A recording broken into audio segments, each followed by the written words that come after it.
Thank you for listening to We Have Ways of Making You Talk. Sign up to our Patreon to receive bonus content, live streams, and our weekly newsletter with money off books and museum visits as well, plus early access to all live show tickets. That's patreon.com/wehaveways.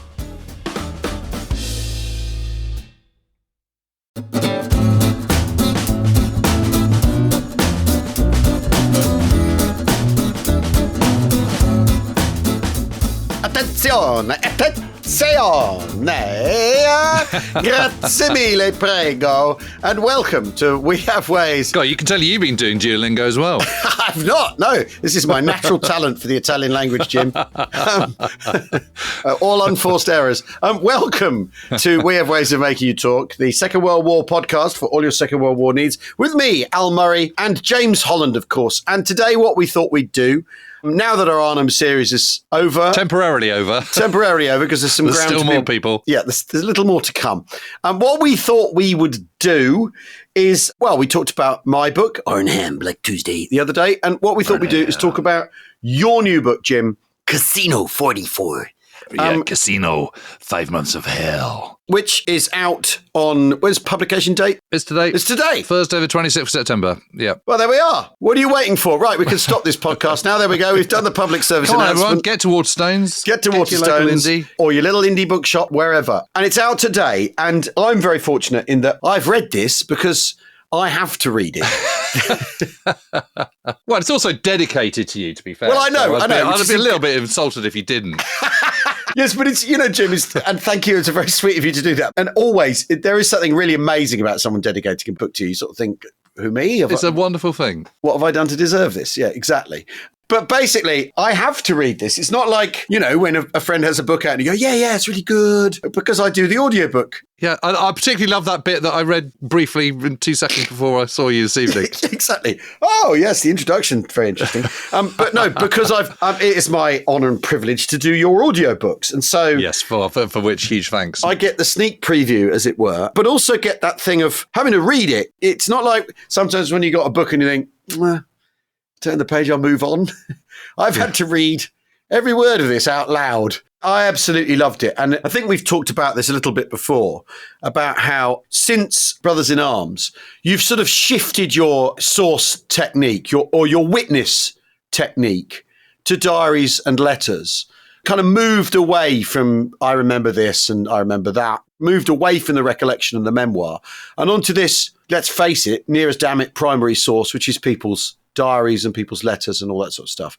And this is what this book for me is really soaked in, as well as, so there's the personal side of it, as well as you absolutely going for like one of the shibboleths of 1944 history, which is Mark Clark's reputation. You go in swinging for Clark. The book opens with Clark's sort of moral posture on the war, and you end with how you think when the dust settled, when Rome has fallen, now actually the guy's done a brilliant job. Yeah, I suppose, when you're putting these books together, anyone can research something. It's about how you write it. And I suppose I'm really, really interested in the writing of these books and how we present history and how do you get people more engaged? And what is your narrative arc? And, you're only recording facts, but you're also recording opinions as well, I suppose. And you want to make these books as satisfying as you possibly can. And I'm really, really very interested in the art of writing popular narrative history. And I spend an awful lot of time thinking about it and how I can make it better and how I can make these reads better. And what is that kind of fourth wall that allows you to keep to the rules of writing, i.e., you can only write down what you know to be true. You can't just sort of start tarting it up and making things up. You can't do anything like that. But how do you get the reader closer to the action and sense of what it was like? Yeah. And I think structure is really important. And I was trying to think about, when I was doing it, I was thinking, how do you start this and chop and change? How do you sort of start it? What's your kind of opening sequence? What's the middle chunk? And what's the conclusion? I think we've talked about it before, that I'm a big fan of Blake Snyder, who wrote Save the Cat, which is a kind of Bible on Hollywood scriptwriting. And explain to people what that is, the Save the Cat concept, because I think it is a thing that writers who've engaged with that sort of study of writing or those ideas about writing know about. But a lot of people don't know what that is. So what is Save the Cat? What's the concept? Saving the Cat is a book, but the point about what Blake Snyder's trying to do is, he's basically saying, there are rules in Hollywood script writing, and one of them is that you always have to save the cat. You can't let the cat die. And, you can on an art house movie, but you can't on sort of, mass market movies. And he talks in great detail about structure and character and how you form it. And he says basically every film is a 3-act play. Yeah. And it's a very useful book to read if one is wanting to write, because although it's about Hollywood script writing, a lot of the rules that he's talking about, or a lot of the guidelines he's talking about, I think can apply to anything. I just don't think it's good enough to just gather lots of information and just churn it out in kind of decent, grammatically correct English. It's just not good enough. You've got to kind of structure it. So I was kind of sort of wondering, what is the narrative arc of the Cassino book? And I just felt that the towering figure of the Italian campaign wasn't Kesselring, who is the German commander, although he is a towering figure in the Italian campaign story. Yeah. I just felt it was Mark Clark. I felt it wasn't even Alexander either, who, as anyone who's listened to this podcast before will know, I'm a massive, massive fan. And the reason Clark is in it is because he is the commander fighting on that stretch of the front the whole time. He gets that. He is the main invasion assault in September 1943 at Salerno. He is the guy who's pushing up into Naples. It's his army, the Fifth Army. He's the guy who's in command of the army that's hitting the Bernhard Line, the Winter Line, which is as they're coming close to Cassino. And this is San Pietro and all Monte Sammucro and all that kind of stuff. And then he's there for most of the battles of Cassino. And although Fifth Army gets shunted slightly to one side to make room for Eighth Army when they come side by side for Operation Diadem, which is the final battle for Rome, which is launched on the 11th of May, 1944. Yeah. It is still Fifth Army that dominates, not Eighth Army. It is expected that it will be Eighth Army that dominates going up through the Liri Valley, but it isn't. It's Fifth Army. And it's Fifth Army that takes Rome, and it's Fifth Army that destroys the German 14th Army and contributes to badly mauling the 10th Army as well. And so I wanted to start with him and get right in the introduction. There's a kind of sort of prologue. I wanted to get into his head and get from where he's coming from and a sense of the challenges he's facing and a sense of the kind of what his character's like. Because he's always presented as very kind of two-dimensional. And the two-dimensional character that emerges is one who's just vain and arrogant and snotty-nosed and Anglophone. Bad-tempered. And bad-tempered and all the rest of it. And, like all these people, they're a lot more complex. And I just think he's an endlessly intriguing man. I don't think he's a particularly attractive character.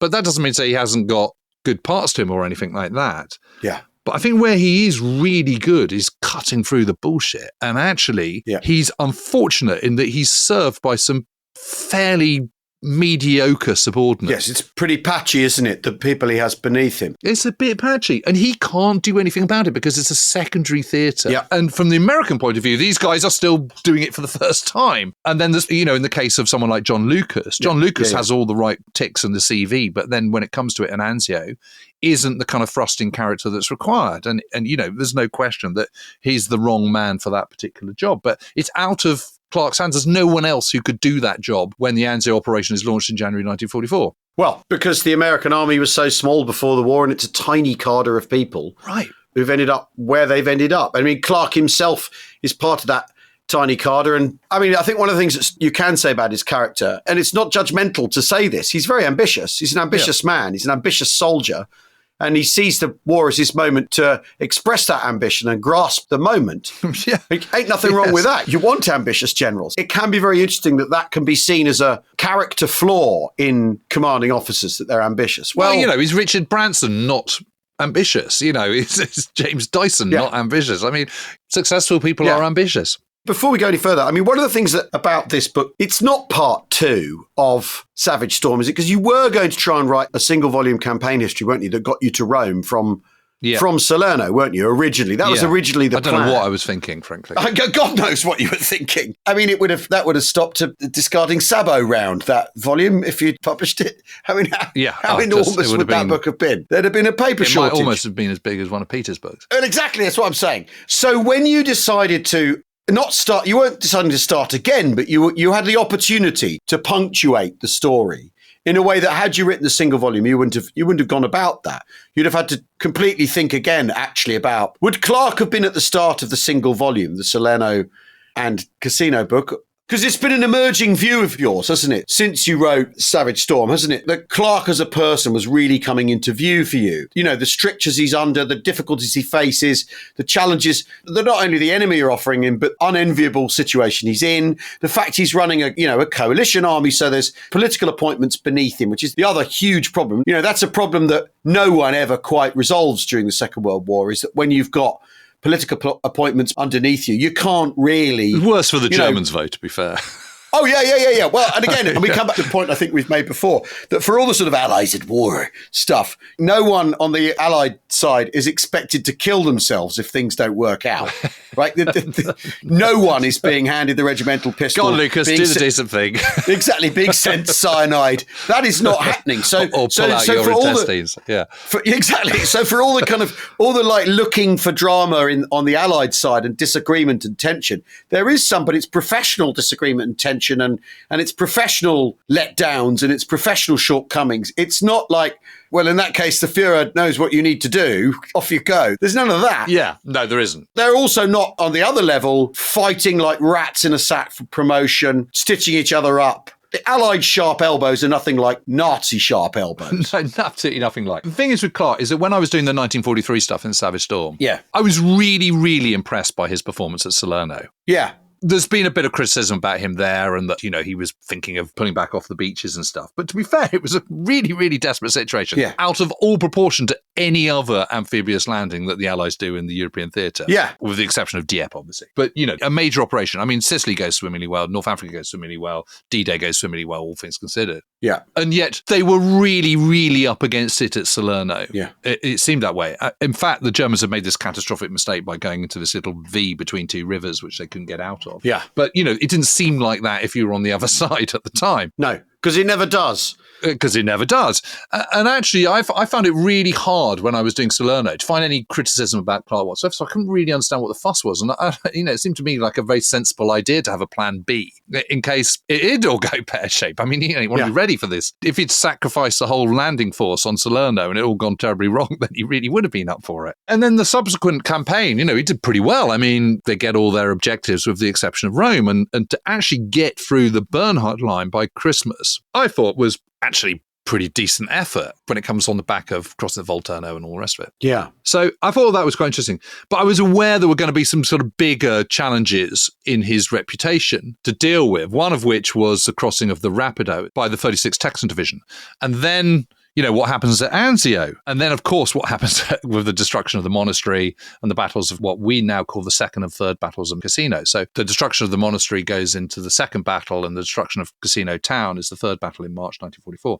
So I just went in there. I've got no special reason for wanting to preserve Clark's reputation. Yeah. I mean, he's nothing to me, really. What I was determined to do with this book was go back to the sources and look at contemporary stuff. And it's all very well saying, Clark's published memoir is published from the benefits of hindsight. Well, yeah, maybe, but it's all based on, I didn't really look at his memoir at all. Yeah. It's called Calculated Risk. I maybe kind of got one line or two lines out of it. But basically what I was using was his contemporary records, which are exhaustive. Yeah. And they are contemporary, a diary written every single day by a clerk. Yep. So he dictates it to the clerk. And it is a record of events as he sees it. And he absolutely lets off steam. And he behaves quite badly at times. I mean, he's rude about people. He gets cross when he shouldn't. All these sort of things. You can see his frustration. But the interesting thing is, on nearly everything of a military nature, he is right. And the people he's fuming against are wrong. Yeah. Whether it be, Lucas at Anzio not being, he says what he needs to do is this. And what's really interesting is I'd been thinking, I remember particularly with Anzio, I've been thinking, why isn't Lucas just bringing to bear all this huge reserves of armour he's got? It's absolutely bizarre. Yeah. He's just sitting on them. And literally, I was then kind of thinking about this, having read Lucas's diary and looking at the events and everything. Then I went to Clark's diary. And Clark's diary goes, I cannot understand. I've said it so many times to Lucas. He needs to start using his armor. He's got all this armor. I've given this to him. Why isn't he using it? Why is he sitting on his armor? I can't say it enough. This is really bad. I'm afraid he might have to go. This is not being wise after event. This is absolutely contemporaneous. And it's really, really interesting. Yeah. And again, his criticism of Freyberg over the bombing of Cassino, which we discussed in our Cassino series early on in the year, is entirely justified.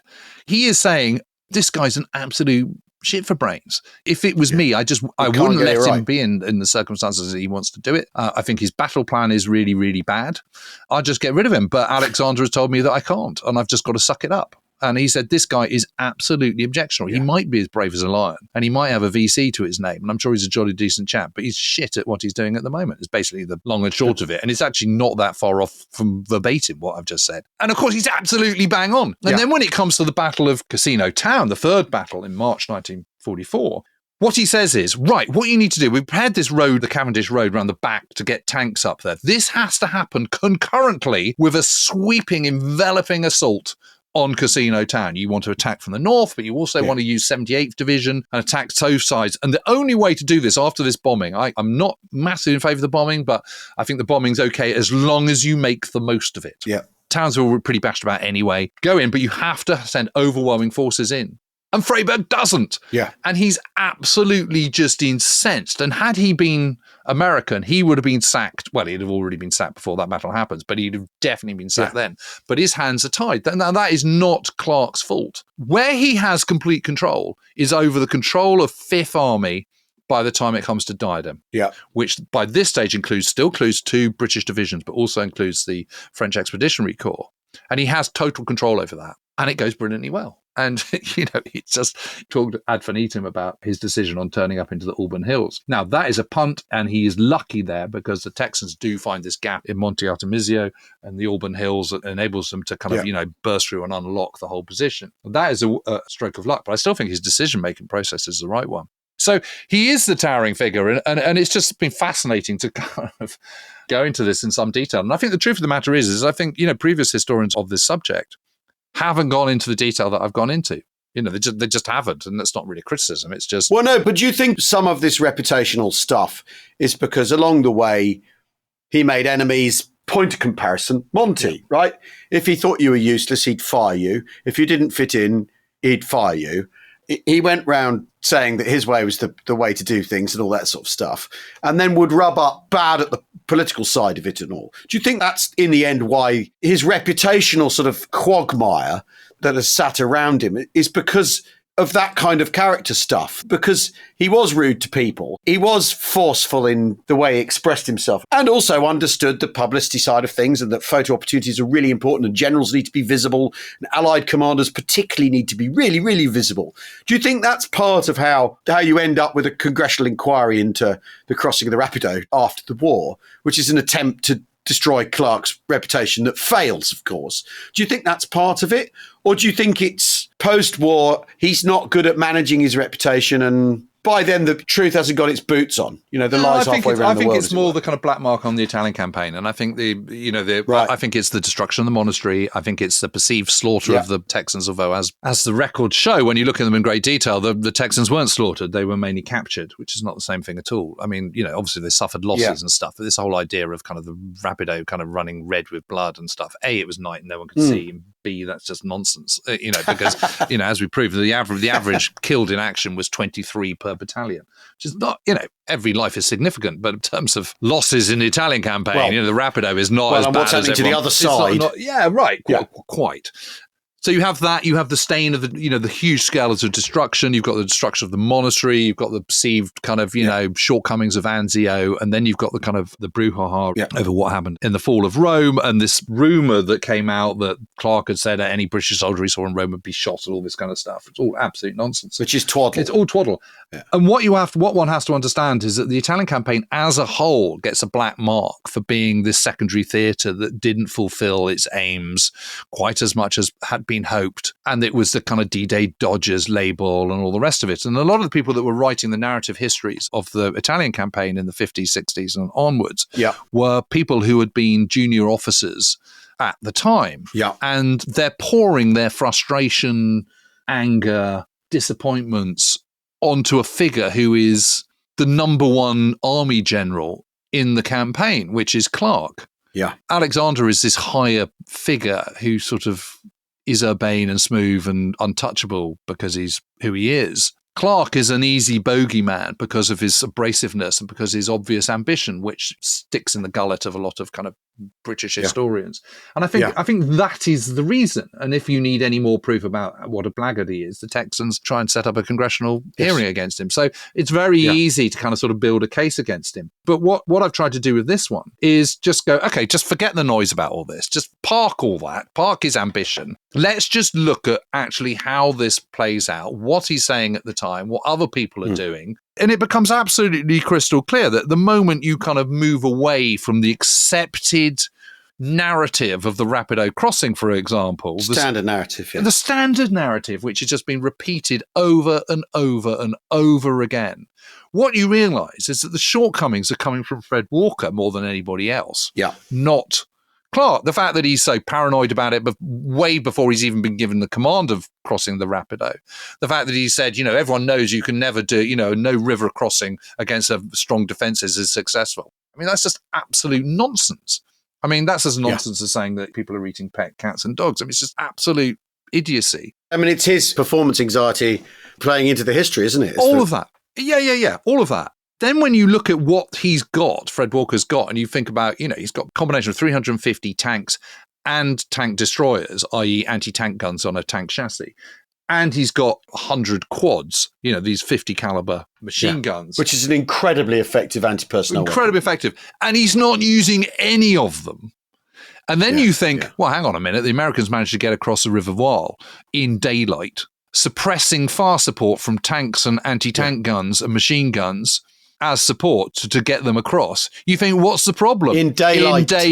Why is there a problem? Yeah. And the truth of the matter is when people are studying Cassino, they tend to kind of look at it in isolation and look at those battles. And, they're just fixated with what's going on in Italy. But, the great advantage of you and I having all these conversations and studying the war so widely is that you can call upon other periods of history and other periods of the Second World War as comparisons and points of reference for your understanding of what you're writing. Well, and in fact, contextualizing. And contextualizing, yeah. We'll take a quick break, and then I want to talk about the other side of the hill, and then the stuff with Italian civilians and how you went about finding that, because that's all really, really interesting in the book, and something beyond Mark Clark's burnished reputation we need to talk about. See you in a tick.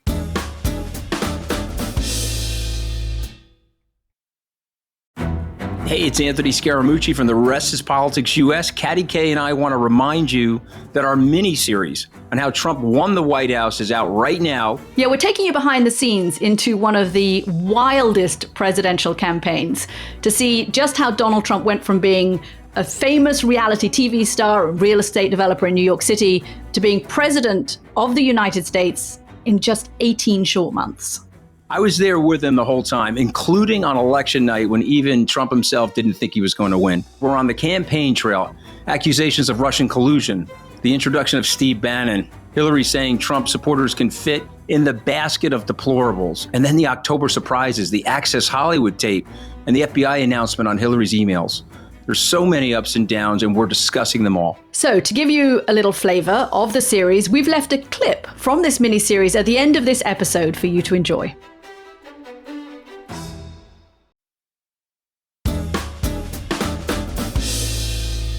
Welcome back to Weird Ways of Make You Talk, where James and I are talking about today's exciting publication, Cassino 44. Cassino 44, 5 months in hell. I enticingly dangled the prospect of talking about the other side of the hill and, of course, the Italian experience and how you went about looking at that. But one thing, when I wrote Black Tuesday Arnhem this year, the one bit I can do your digressions. I can go off and write about how many people are producing penicillin in Germany by contrast to the Allies and all that. But I find writing the action, the fighting, the hardest bit of all. Making it exciting, not making it repetitive. So what's your approach to that? Because I remember Stephen Fisher asking about this. Like, can you say with any confidence how noisy it was? Can you say with any confidence with our hearts were pounding, and all that? So what's your approach? I don't think you can say people's hearts are pounding unless you know their hearts are pounding, but you can certainly talk about noise, right? Because there are recordings of war and you can hear what it sounds like. And there are photographs, there's photographs of thousands upon thousands of photographs were taken during the war, which show debris and chaos and shattered houses and ruined lives and all the rest of it. So you can absolutely describe that. Fortunately, I got a very, very nice review in the Telegraph by Simon Heffer. Yeah. his one criticism was me writing sentences with no verbs. And he said his editor really should have had a word about that. Had a word about this. It's absolutely disgraceful, and repetition of certain words. But all of that was completely deliberate. I found it just absolutely amazing that he didn't realize that it was completely deliberate. But I would love to sit down and explain why I was doing it, but I don't have to. I can explain to you. So, I mean, he says it's an indispensable book and immaculately researched and stimulating in every way. No. He was very nice about it. He's very complimentary. I know exactly the feeling, Jim. It's the bit of the review you're irked by. It's the bit that was cut your heart open and find. Well, this goes back to this kind of sort of thinking about how you do things and how you write it and how you kind of make it as interesting as it is for the reader. I mean, the reader has invested, 20 quid, 25 quid, whatever it is. Yeah. And is also investing a huge amount of time. They want to be informed, but they also want to be entertained. This has got to be a good read. This is why I do, deliberately short chapters and, split it into parts and stuff. So people feel like they're making progress and, have kind of rough cliffhangers at the end of every chapter and leave things hanging so that you come back to them. It's all kind of sort of classic read on techniques, but you want people to enjoy the experience of reading this. And you want them to have a sense of what it was like as much as you possibly can in a two-dimensional form, such as writing a book. Yeah. So what I do is when I'm out of the line, I kind of lengthen my sentences and I use more adjectives, I would say, and make it the writing style a bit more languid. But when I'm getting into action, I make it much more truncated sentences. Yeah. And I do have sentences which don't have verbs. It's just like a single word or two words. And I also sort of slightly creep. Bullets everywhere. Shrapnel. Yeah. Flying. Well, that's got a verb. Bullets fizzing and pinging and zipping above his head or whatever it might be. And I quite deliberately use those words over and over because the whole point about this is it is relentless. Yeah. And you're right, there are only so many verbs you can use to describe how a shell comes over. Yeah. I tried to avoid saying like an express train because I don't know what an express train is, but everyone seems to describe the sound of a shell coming over. I mean, what is an express train as opposed to a train? I mean, we don't really have express trains anymore, do we? No. I don't know what it is. Anyway, I've never known what it is. So anyway, so I never. It's the mallard, isn't it? Is it? Wasn't that just a fast train? I mean, well, it was. Yeah. I mean, but yes, exactly. This is the point. Yes, I don't say the word acrid, but I do say, I do talk a lot about smells. I remember the Jilly Cooper line about having a smell on every page, and I do try and do that. And you want to kind of evoke this sense of what they're going through, and when you're reading really, really good writing. You're not sitting there thinking, oh, that's clever how he's done that. That's really, really good. It's just good because it's good. You know subconsciously that what you're reading is better than the book you read last week, which was a bit crap. The quality of writing should just be seamless. And you shouldn't be sitting there thinking, I can see what Jim's done here. He's doing a kind of staccato effect of words to kind of ape a machine gun. But, that is what you're doing. That is what I'm doing. And that's what I'm trying to do. And it's quite deliberate. And, whether it works or not, I don't know. Obviously, it didn't work for Simon Heffer, but that is... that is the very deliberate plan. We've got him on next week, haven't we? We've got him on next week. The old Hef. Right, okay. But I'm going to take this to another level when I do the Battle of the Bulge, which is the next book, where I am going to write the whole thing in the present tense. And again, that's about trying to, it's an experiment, but I hope it'll work. And so the whole thing, it'll be, he goes to his foxhole, a shell comes over, his teeth are chattering, the snow's all around him, a dead body lies 20 yards away, whatever it might be. Because that's in the moment. And my sources are in the moment. My sources are writing that. And the amazing thing about the German diaries is they're nearly always in the present tense. That's interesting. And they're incredibly immediate. There's a guy I've used both in Savage Storm and this one who wrote this incredible diary. Jörg Zellner, who's this battalion commander in the 44th Hocken Deutschmeister division, although he's never actually spends a single day under the command of the 44th Hocken Deutschmeister division because he's constantly being... which is an indication of the chaos. Being reallocated elsewhere. But he is, on paper. And his diary is all in the first person, and it's really, really interesting. New teenagers arrive. They're all the same. They'll probably be dead by tomorrow. I despair. I think back to my family and, I look around, a rat is scurrying in the corner of my dungeon bunker, blah, blah, blah.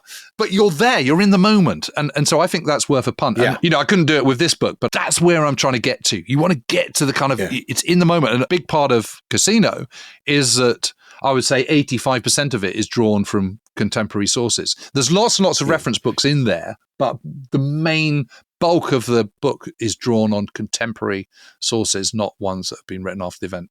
You're absolutely right. The Georg Zellner stuff is really, really fascinating. And first of all, where do you find a diary like that? finding German stuff is really, really difficult because obviously it's not as prevalent as it is for the Allies. And, it's about scouring German archives. I mean, that one I found actually at the Bundesarchive in Freiburg, the military archive. Right. There's 2 sections called MSG1 and MSG2. And if there are personal testimonies, they tend to be in those 2 categories of the archive. So I found that there. But there's others. There's the Tagebucharchiv in Emmendingen. And are they donated by families? Yeah, in exactly the same way as the Imperial War Museum or whatever. I mean, I found that it adds to the agony, reading those German voices of the whole thing, adds to the tragedy. Because although you do have motivated Nazi people, you've also got people who are caught. We're not getting into good German stuff here or anything. You do have people caught up in the hell of it. And those, particularly on the German side, those soldiers who were coping with a series of appalling decisions by the people higher up. I mean, that's the thing that I think you really succeeded in underlying how you think Kesselring he's not just been overrated, he's been completely misinterpreted. He's been completely misread. He's a total toady. He's awful. He's a terrible, terrible character and responsible for the death of so many of his men because he shoves them, feeds them into situations where... It's a total meat grinder. Exactly. He creates a meat grinder in which all of his formations are basically fed in piecemeal and then defeated in detail. It's as disastrous a campaign as the Germans could possibly fight in Italy, I think. All the subordinate commanders he has are all going, we should pull back. Yeah. Over and over and over again. But when you put Zellner's diary, people like that into it, you're actually getting the effect that's trickled all the way down to that level. Yeah. Where, he has got kids. There's no one left. What's the point in reinforcing this position? Why are we even here? What are we doing? I think of my family. Will I ever see them again? Just the sort of relentlessness of that, which is different to the Allied, because the Allied diaries are, this is awful, this is horrible. The sense in it of we're being completely let down. The consequences of the degree of hell for the Germans there is on a different level for those of the Allied troops. Yeah. Pain and misery is obviously relative. And, this is in no way to cast any aspersions on the experience of Allied troops at the front. But it's just, if you survive, you are going to have a home to go home to. Britain is not going to be destroyed. America is not going to be destroyed. New Zealand is not going to be destroyed, or whatever it might be. When you go back to Germany, you have no idea what's happening to your family back home. Yeah. You have the conditions in which you are expected to fight are on a different scale to those of the Allies. However tough it is for the Allies, it is worse for the Germans. And the other thing that I think is really interesting, and I owe a debt to Magnus Pahl, who's a German academic, who's the first to kind of really highlight the kind of putting on a dais of the 1st Fallschirmjäger Division. And, they've always been considered the Green Devils and, the best troops, elite forces and all the rest of it. And he quite rightly points out that this is yet another perpetuation of a Goebbels myth. Yeah. That they're singled out as glory boys by Goebbels, put on every single pedestal possible. But the idea that they're all the best is just not true at all. Yeah. I mean, they're better than most because they are all German as opposed to soldiers in German uniforms drawn from kind of Czechoslovakia or wherever. They are German troops. But by Cassino, you've still got a cadre of experienced people who know what they're about and you're able to kind of filter that down. But most of them are teenagers most of them are teenagers. Yeah. And they're total cannon fodder. They've been radicalized. They'll do exactly what they're told. But the idea that they're all kind of, supremely well trained is just absolute total nonsense. And also the Fallschirmjäger Division is finally kind of brought together for the first time at Cassino since September, because it's been split up and penny packeted all over the place, whether it be to Anzio, whether it be one side of Italy to the other side of Italy, some going to Salerno, others in Puglia, et cetera, et cetera. I mean, it's an absolute mashup and complete misuse of a light division, which is what it still is. But they are all brought together pretty much at Cassino. And, they're supposed to be 17,000 strong. There's about 2,500 tops in a division. Elite is the wrong word, isn't it? But motivated is probably the right word. And it's the same with... They're motivated and they're German. Exactly. And it's the same really with... And they're politicised for the most part. Which is, when it comes to the Battle of Arnhem, that the SS are into it and they're mobilised and they're politically mobilised. They're shoving any old Tom, Dick and Heinrich into the battle, obviously. But that's what makes them a difficult opponent. Not even formidable isn't the right word. A hard opponent, a tougher nut to crack. And especially as that both those outfits have that thing of experienced NCOs as a sort of stiffener.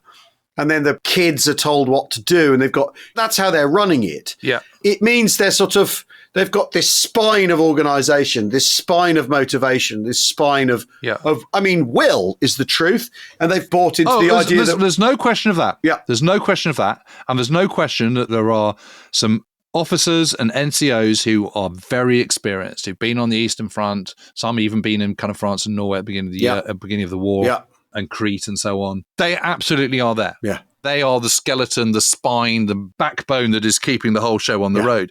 But this idea that they're all kind of, superhuman kind of elite troops is just nonsense. It doesn't stack up. They're highly motivated and it doesn't stack up, and they're getting slaughtered just like everybody else is getting slaughtered. Yeah. And the replacements that are coming in are 17 and 18-year-olds, and they're fresh-faced, and they're kind of pliable and will do whatever they're told. So they are better man for man than other German units, but most of it is a myth. And it's really interesting because when you go to the Bundesarchiv photo archives and look at Italy and Cassino and Anzio and all the rest, or Nettuno, whatever it is, nearly all the photographs are of Fallschirmjäger. It just proves the point that at this stage of the war, Germans are short of everything. So yes, they have press photographers at the front, but the priority with their limited film that they've got in 1944 compared to 1940 is of Fallschirmjäger. Yeah. So finding photographs of ordinary troops in Italy, German troops, is really hard. Yeah. They just don't exist. Yeah. If you want to find pictures of Fallschirmjäger, they're 2 a penny.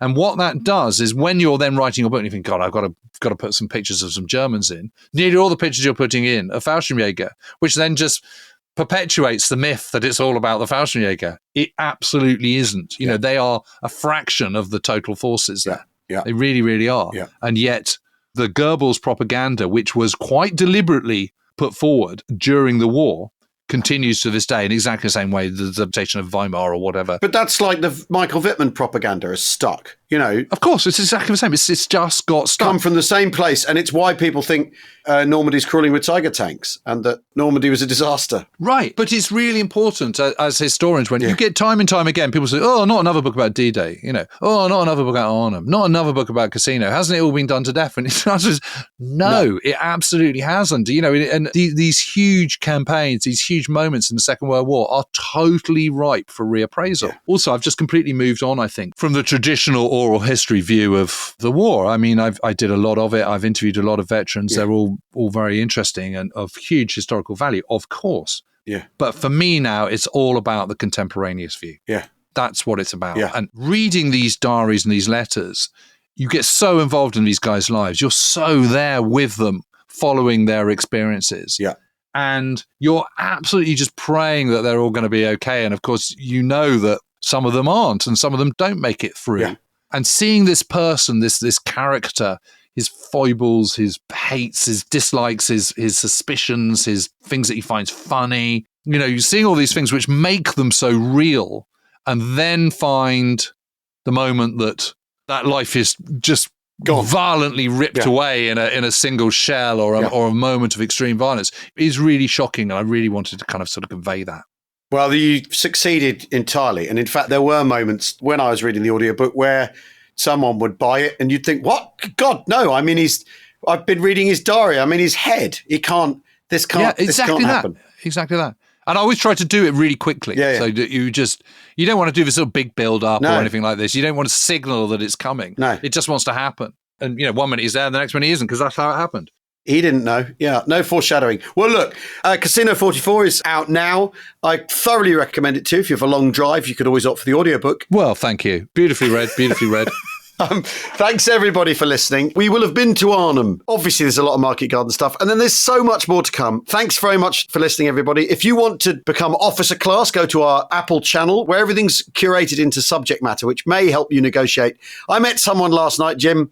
I've just started on it. Because I realise there's a lot I haven't listened to yet. And someone else going, ooh, I'm going to try your podcast. Someone said to me last night, thinking, oh, Jesus Christ, good luck to you. Yeah, good luck. Good luck with that. You've got half a year. So go to Officer Class or subscribe, become a patron. But one of the perks of Patreon, of course, is finding out first when we have ways of making you talk fest will return. Because there will be a festival next year. It's easily the best weekend in anyone's calendar. In the entire year ever. We have ways, V for victory. V for victory. Putting the fun into fun. And, but our patrons are first to know.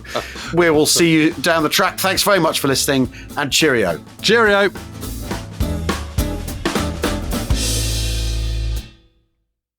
Arnhem, Black Tuesday, 24 hours in the Battle of Arnhem. From me, Al Murray. Now, if you're familiar with me, and we have ways of making you talk, you know I do everything I can to crowbar the Battle of Arnhem into every conversation. Well, here it is, the full crowbar. Arnhem, Black Tuesday, out now in hardback, ebook and audio. 5 bitter months of fighting, 4 bloody battles, 1 legendary campaign. Cassino 44 by me, James Holland, is the astonishing story of one of the most brutal and hard-fought battles of the Second World War in Italy, told in the moment and from the perspective of those who lived, fought and died there. Cassino 44, out now in hardback, ebook and audio.